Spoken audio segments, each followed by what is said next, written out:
This question was asked in the GATE electronics paper in 2020 2020 इसी में ये question पूछा गया था। सबसे पहले क्वेश्चन को रीड करते हैं, then we will realize it. The figure below shows a multiplexer where S1 and S0 are the select lines, I0 to I3 the input data lines, EN is the enable line and FPQR is the output। So आपसे पूछा गया है capital F is output की value यहां पर क्या होगी, that's the question. Question clear है सभी को? चित्र में आपको मल्टीप्लेक्सर दिखाया गया है, okay, that's a 4x1 mux, okay 4x1 मक्स।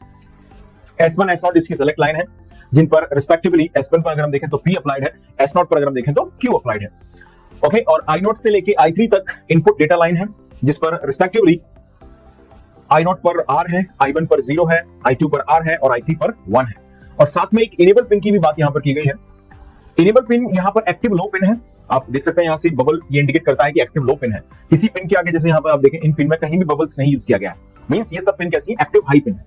Active high pin कब इनेबल होती है, जब उन पर लॉजिक हाई यानी कि 1 अप्लाई किया जाए, अंडरस्टूड। और एक्टिव लो पिन कब इनेबल होती है, कब सक्रिय होती है, जब उन पर लॉजिक लो यानी कि लॉजिक 0 अप्लाई किया जाए। तो गाइस यहां पर जो इनेबल पिन है वो एक्टिव लो पिन है। इसका मतलब है जब हम इनेबल पिन पर 0 अप्लाई करेंगे तो मल्टीप्लेक्सर, इनेबल पिन का काम क्या होता है, किसी भी लॉजिक सर्किट की इनेबल पिन का पर्पस होता है whether the logic circuit is accepting the input और नॉट। गाइस सीक्वेंशियल सर्किट्स के अंदर तो हम इस चीज को क्लॉक से मैनेज कर सकते हैं, clock is the trigger signal for the sequential circuits, but combination circuit में इनेबल पिन की बहुत इंपॉर्टेंस है, क्योंकि इनेबल पिन के बेसिस पर हम ये बताते हैं कि जो अप्लाइड डेटा है वो लॉजिक सर्किट उसे एक्सेप्ट करेगा या नहीं करेगा, या एक तरीके से applied data will be processed through the combinational circuit or not, ये बताता है इनेबल पिन। तो गाइस यहां पर इनेबल पिन 0 पर है, सो ऑब्वियसली ये मक्स यहां पर क्या होगा, डेटा को प्रोसीड करेगा, और करना भी चाहिए। 4 ऑप्शंस यहां पर दिए गए, ओके।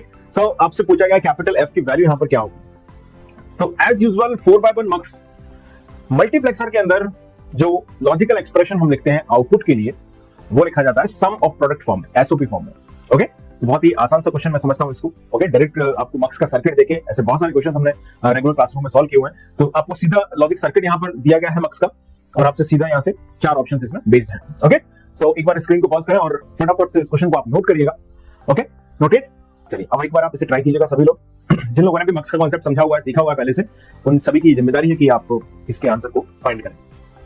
मैं इसे डेफिनेटली सॉल्व करूंगा, बट मैं चाह रहा हूं कि वैसे पहले एक बार आप इसे जरूर ट्राई कर लें। चलिए अब हम इसे सॉल्व करते हैं। फाइनली गाइस कैपिटल F की वैल्यू हमें यहां से ऑब्टेन करनी है। सो एज यूजुअल एक जनरल सेंस में अगर मैं बोलूं किसी भी मक्स के लिए तो हम ऐसे बोलते हैं S1 बार S0 बार I0 प्लस S1 बार S0 I1 प्लस